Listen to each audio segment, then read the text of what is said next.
Study group 96 में आप सभी का एक बार पुनः स्वागत है। जैसा कि आप जानते हैं कि लास्ट जो वीडियो हमने आपको प्रोवाइड कराई थी, वो थी एनसीएफ 2005 से रिगार्डिंग एनसीएफ 2005। तो अगर आपने एनसीएफ 2005 वाली वीडियो अभी तक नहीं देखी है, तो आप जाके देख लीजिए। उसमें हमने आपका पूरा का पूरा सिलेबस कंप्लीट करा दिया था एनसीएफ से रिलेटेड, ठीक है ना? एक ही उस वीडियो को देखिए और एनसीएफ से संबंधित जितने भी डाउट होंगे, वो आपके कंप्लीटली सॉल्व हो जाएंगे। और अगर उसी वीडियो की पीडीएफ अगर आपको चाहिए होगी, तो पीडीएफ फाइल हमारे टेलीग्राम चैनल पे आप जाइए, टेलीग्राम चैनल पे वहाँ पे आपको मिल जाएगी। टेलीग्राम पर जाइए, स्टडी ग्रुप 96 सर्च कीजिए और आपको वो वीडियो एज इट इज़ मिल जाएगी पीडीएफ के साथ, ठीक है ना? पीडीएफ आप अलग से उसकी डाउनलोड कर पाएंगे। तो देर नहीं करते हैं, चलिए शुरू करते हैं आज का टॉपिक। देखिए, आज का टॉपिक है हमारा new education policy. New education policy से इस वर्ष बहुत क्वेश्चन बन रहे हैं। एक हमारा एनईपी और दूसरा हमारा एनसीएफ। इन दोनों से ही एनसीएफ 2005 से हमारे बहुत सारे प्रश्न बन रहे हैं, ठीक है? तो उसमें 2005 हमारा एनसीएफ का कंप्लीट हो ही चुका है। आज हम आपको कंप्लीट कराने जा रहे हैं एनईपी 2020 न्यू एजुकेशन पॉलिसी, ठीक है? तो चलिए देर नहीं करते हैं, सीधे शुरू करते हैं सत्र को।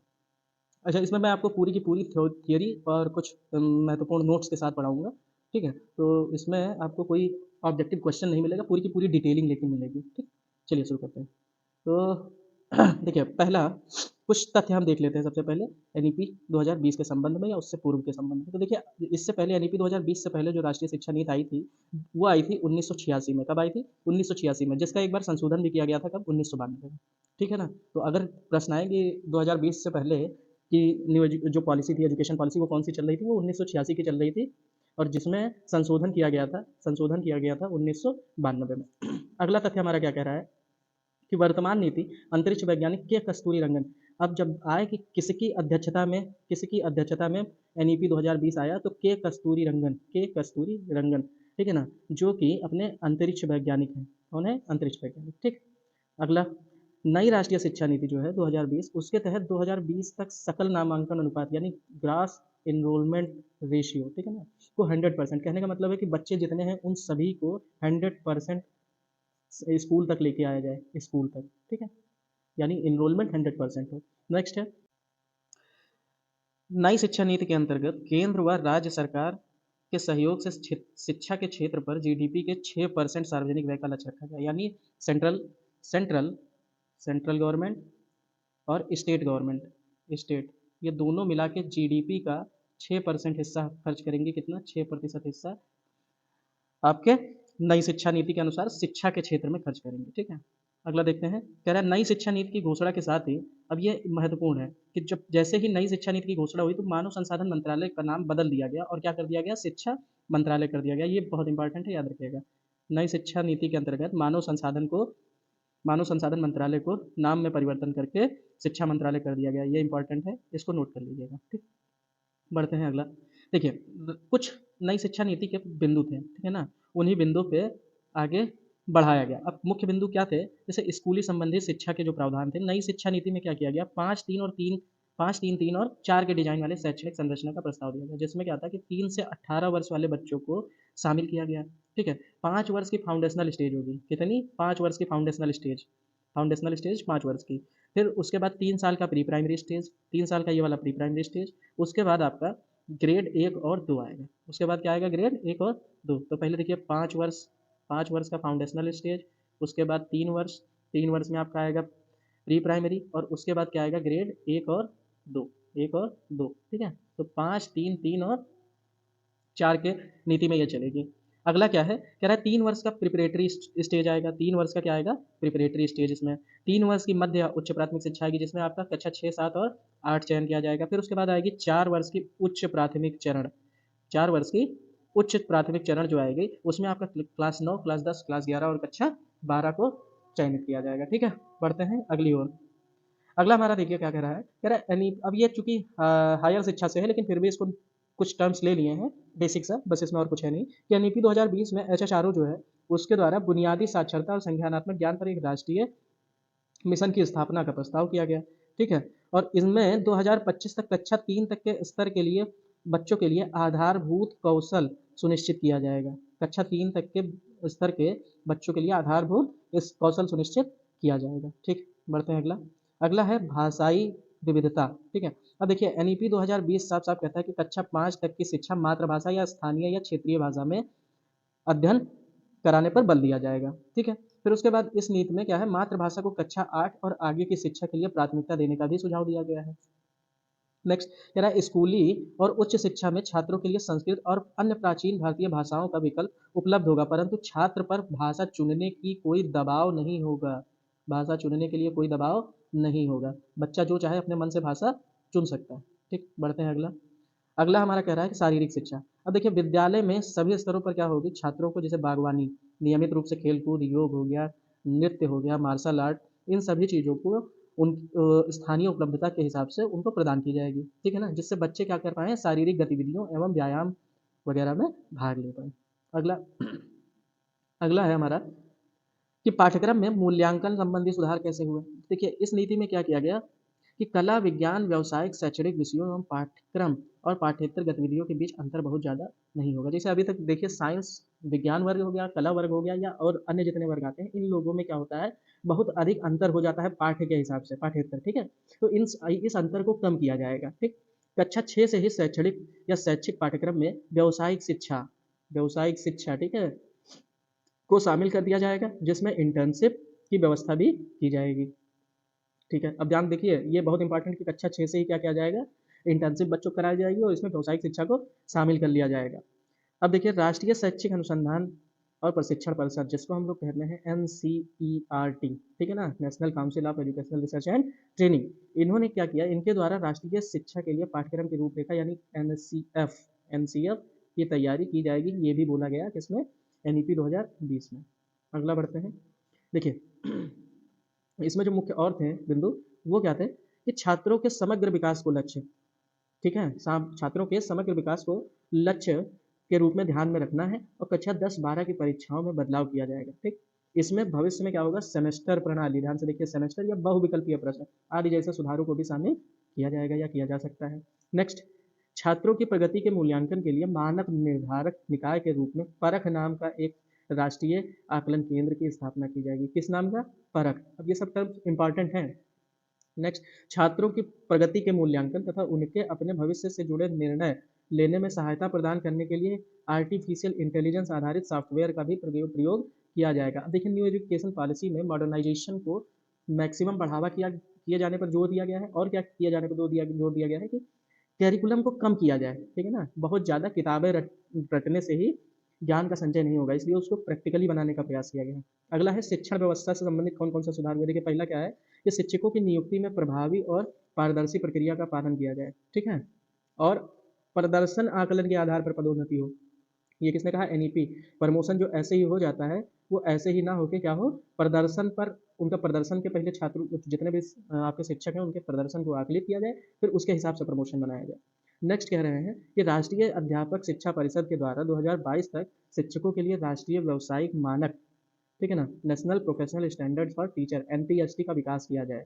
नेक्स्ट, राष्ट्रीय अध्यापक शिक्षा परिषद NCERT के परामर्श पर अध्यापक शिक्षा हेतु राष्ट्रीय पाठचर्या रूपरेखा यानी NCFTE, टीचर एजुकेशन, ओके, अब देख लीजिए यहाँ NCF नहीं है, NCFTE यानी teacher education, national curriculum framework for teacher education का विकास किया जाए।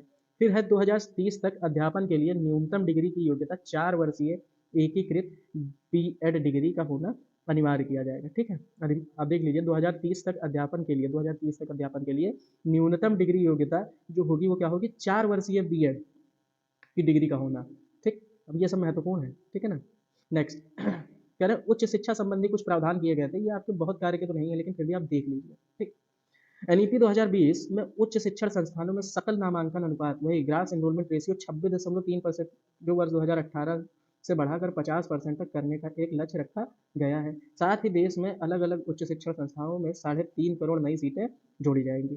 ठीक, फिर क्या कहता है कि 2020 NEP 2020 के तहत स्नातक पाठ्यक्रम में मल्टीपल एग्जिट व्यवस्था को अपनाया गया है। अब ये इंपॉर्टेंट है, क्या कह रहा है, मल्टीपल एंट्री और मल्टीपल एग्जिट। अब ये क्या होता है, इसमें अगर 3 या 4 वर्ष का कोई कोर्स है, ठीक है, तो पहले वर्ष के बाद क्या मिलेगा, उसको सर्टिफिकेट मिलेगा, प्रमाण पत्र। 2 वर्षों के बाद उस बच्चे को क्या मिलेगा, एडवांस डिप्लोमा। 3 वर्षों के बाद उसको स्नातक की डिग्री यानी ग्रेजुएशन की डिग्री मिल जाएगी, और 4 वर्षों के बाद उसको शोध के साथ स्नातक मिलेगा। शोध के साथ क्या मिलेगा, स्नातक। ये जो व्यवस्था है, ये जो है NEP 2020 के तहत हायर एजुकेशन में लागू की जाएगी। मल्टीपल एंट्री और मल्टीपल एग्जिट, याद रखिएगा, बहुत महत्वपूर्ण हो सकता है। अगला क्या किया गया कि विभिन्न जितने भी उच्च शिक्षण संस्थान हैं, उनके प्राप्त अंकों या क्रेडिट को डिजिटल रूप में सुरक्षित रखने के लिए एक एकेडमिक बैंक ऑफ क्रेडिट दिया जाएगा, ताकि अलग-अलग संस्थानों में छात्रों के प्रदर्शन के आधार पर उन्हें डिग्री प्रदान की जा सके। नई शिक्षा नीति के तहत एमफिल कार्यक्रम को समाप्त कर दिया गया, यानी एमफिल अब नहीं रहेगा। सॉरी, बढ़ते हैं अगला। कह रहा है भारतीय उच्च शिक्षा आयोग, इन्होंने क्या कहा नई शिक्षा नीति एनईपी में देश भर के उच्च शिक्षण संस्थानों में एकल नियामक अर्थात भारतीय उच्च शिक्षा परिषद higher education commission of India की परिकल्पना की गई, जिसमें विभिन्न भूमिकाओं को पूरा करने के लिए अलग अलग कार्यक्षेत्र होंगे। ठीक है, इनमें भारतीय जो उच्च शिक्षा आयोग है वो चिकित्सा और कानूनी शिक्षा छोड़कर पूरे उच्च शिक्षा क्षेत्र के लिए एक निकाय, ठीक है ना, यानी सिंगल अम्ब्रेला बॉडी के रूप में काम करेगा, एक निकाय के रूप में कार्य करेगा। समझ गए, केवल दो क्षेत्र छोड़ के। अब पूछे कौन कौन सी, तो पहला है चिकित्सा चिकित्सा और कानूनी शिक्षा, इन दोनों को छोड़कर बाकी सब पे कैसे काम करेगी, एक अम्ब्रेला के नीचे, सिंगल अम्ब्रेला बॉडी। बढ़ते हैं अगला। विकलांग बच्चों के लिए किस प्रकार के प्रावधान है। नई शिक्षा नीति में विकलांग बच्चों के लिए क्रॉस विकलांगता प्रशिक्षण, ठीक है ना, संसाधन केंद्र, आवास, सहायक उपकरण, उपयुक्त प्रौद्योगिकी आधारित उपकरण, शिक्षकों के पूर्ण समर्थन एवं प्रारंभिक से लेकर उच्च शिक्षा तक नियमित रूप से स्कूली शिक्षा की प्रक्रिया में भागीदारी सुनिश्चित करना, और इन सभी प्रक्रियाओं को सक्षम बनाया जाना भी सुनिश्चित हुआ। नेक्स्ट आया डिजिटल शिक्षा में संबंधित कौन कौन से प्रावधान है। इसमें कहा गया कि एक जो स्वायत्त निकाय के रूप में क्या है, राष्ट्रीय शिक्षा शैक्षिक प्रौद्योगिकी मंच यानी नेशनल एजुकेशन और टेक्निकल फोरम, यहाँ टेक्निकल है, ठीक है, टेक्निकल TECHNICAL, ठीक है, टेक्निकल टेक्निकल का गठन किया गया, टेक्निकल फोरम का गठन किया जाएगा, जिसमें जो शिक्षण या मूल्यांकन योजना होंगी ये प्रशासन में अभिवृद्धि हेतु विचारों के आदान प्रदान करने में सहायता उत्पन्न करेगी। ठीक है, अगला देख लेते हैं। अगला है कि डिजिटल शिक्षा संसाधनों को विकसित करने के लिए अलग अलग प्रौद्योगिकी इकाई का विकास किया जाएगा, जो बुनियादी ढांचे समग्र क्षमता और निर्माण हेतु समन्वय का काम करेगी। पारंपरिक ज्ञान संबंधी, देखिए भारतीय ज्ञान प्रणालियाँ जिनमें जन्मजातीय एवं स्वदेशी ज्ञान शामिल होंगे, पाठ्यक्रम में सटीक एवं वैज्ञानिक तरीके से शामिल किया जाएगा। ठीक है, अब कुछ देखिए विशेष बिंदु, कौन कौन से विशेष बिंदु हैं कि जैसे जो भी एस्पिरेशनल डिस्ट्रिक्ट हैं, अब एस्पिरेशनल डिस्ट्रिक्ट मतलब आकांक्षी जिले, जहाँ अधिक संख्या में कैसे लोग रहते हैं, आर्थिक सामाजिक जातिगत बाधाओं का सामना करने वाले लोग पाए जाते हैं, वहाँ पे स्पेशल एजुकेशन जोन के रूप में उनको नामित किया जाएगा। उन जिलों को कैसा, विशेष शैक्षणिक क्षेत्र के रूप में नामित किया जाएगा। ये इंपॉर्टेंट है, आपका याद रखिएगा कि किसको कौन से जिलों को स्पेशल एजुकेशन जोन में देखा जाएगा नीति 2020 के अनुसार, तो आर्थिक सामाजिक जातिगत बाधाओं का या जातिगत रूप से पिछड़े जिले जहाँ पर इस प्रकार के छात्र पाए जाते हैं। ठीक है, आर्थिक सामाजिक या जातिगत पिछड़े हुए छात्र। नेक्स्ट कह रहा है कि देश में क्षमता निर्माण के लिए सभी लड़कियों और ट्रांसजेंडर छात्रों को समान गुणवत्ता प्रदान करने की दिशा में एक जेंडर इंक्लूजन फंड, याद रखिए जेंडर इंक्लूजन फंड की स्थापना करेगा। 8 वर्ष की आयु के बच्चों के लिए प्रारंभिक बचपन देखभाल और शिक्षा हेतु एक राष्ट्रीय पाठ्यचर्या और शैक्षणिक ढांचे का निर्माण NCERT के द्वारा किया जाएगा। ठीक, वित्तीय सहायता, ये भी इंपॉर्टेंट है। देखिए SC ST OBC और अन्य सामाजिक और आर्थिक रूप से वंचित समूहों के मेधावी छात्रों को प्रोत्साहन के रूप में वित्तीय सहायता भी प्रदान की जाएगी। राष्ट्रीय शिक्षा नीति 1986 क्या थी, ठीक है ना, ये भी इंपॉर्टेंट है, इस नजरिए से हो जाती है कि अगर प्रश्न इस प्रकार बनते हैं कि पिछली नीति में क्या खामियां थी या पिछली नीति में क्या था और इस नीति में क्या नहीं है, या कोई तो सुधार की आवश्यकता रही होगी, तभी तो नीति 2020 लाया गया।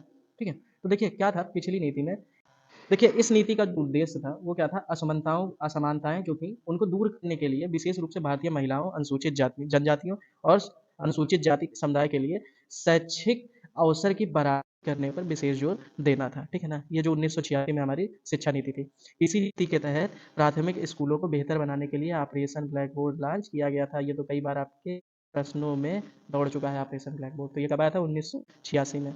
और क्या हुआ, इस नीति में इंदिरा गांधी ने राष्ट्रीय मुक्त विश्वविद्यालय ओपन यूनिवर्सिटी प्रणाली का विस्तार किया। अब एक चीज ध्यान रखिए कि इसमें स्टेब्लिश नहीं हुई है, विस्तार किया उसका। ग्रामीण भारत में जमीनी स्तर पर आर्थिक और सामाजिक विकास को बढ़ावा देने के लिए महात्मा गांधी के दर्शित ग्रामीण विश्वविद्यालय मॉडल के निर्माण के लिए नीति का आह्वान भी किया गया 1986 की नीति के तहत। ये पुरानी नीति जो थी उसमें परिवर्तन की आवश्यकता क्यों थी, ये आपको चीज़ें कहीं मिलेंगी नहीं, देखिए क्योंकि ये हमने छाँट हाथों से बनाया है, अपने हाथों से ये नोट्स तैयार किए हैं, इसीलिए ये आपको केवल यहीं मिलेगा अपने चैनल पे। तो देखिए पहला क्या था जो हमको नज़र आई, बदलते वैश्विक परिदृश्य, ठीक है ना? में ज्ञान आधारित अर्थव्यवस्था की आवश्यकताओं की पूर्ति करने के लिए मौजूदा शिक्षा प्रणाली में परिवर्तन की आवश्यकता थी। ठीक? पहली चीज़ तो ये कि समाज बदल रहा है, अलग-अलग तरीके से लोगों की सोच बदल रही है, इसलिए ये था। दूसरी क्या थी कि शिक्षा की गुणवत्ता बढ़ाने के लिए नवाचार और अनुसंधान को बढ़ावा देने के लिए नई शिक्षा नीति की आवश्यकता थी।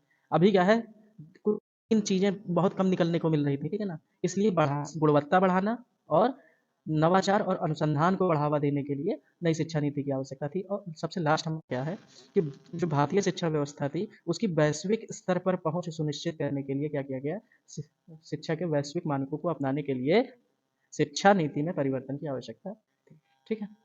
ये था हमारा नई शिक्षा नीति से संबंधित पूरा का पूरा एक सेशन, और उम्मीद करते हैं कि आपको सेशन अच्छा लगा होगा। देखिए, आपको इसमें जो भी डाउट हो, आप कमेंट के माध्यम से पूछ सकते हैं। देखिए, छोटी-मोटी गलतियाँ हो जाती हैं, तो उन गलतियों को अभी ध्यान ना दीजिए और चलते रहिए, अपना साथ बनाए रखिए। हम प्रयास करेंगे कि अगली बार से आपको किसी भी प्रकार की गलतियों से हमारे ना जूझना पड़े। हम अपनी गलतियों को सुधारने का प्रयास लगातार जारी रखे हुए हैं, और मिलते हैं जल्दी आपको नए वीडियो के साथ। हाँ, अगर आपको ये वीडियो अच्छा लगा हो, तो आप ज़रूर चैनल को लाइक, शेयर और सब्सक्राइब कर दें। ठीक है ना? लाइक ज़रूर कर दें। लाइक करेंगे तो कुछ तो प्रोत्साहन मिलता है आपके लाइक करने से। आप लाइक ज़रूर किया करें। आपके लाइक करने से बहुत प्रोत्साहन मिलता है। और चैनल को अगर आपने अभी तक सब्सक्राइब नहीं किया तो सब्सक्राइब भी कर लें, और इसी तरीके के कंटेंट के लिए आप हमारे साथ बने रहें। मैं आपसे तब तक के लिए नमस्कार, जय हिंद।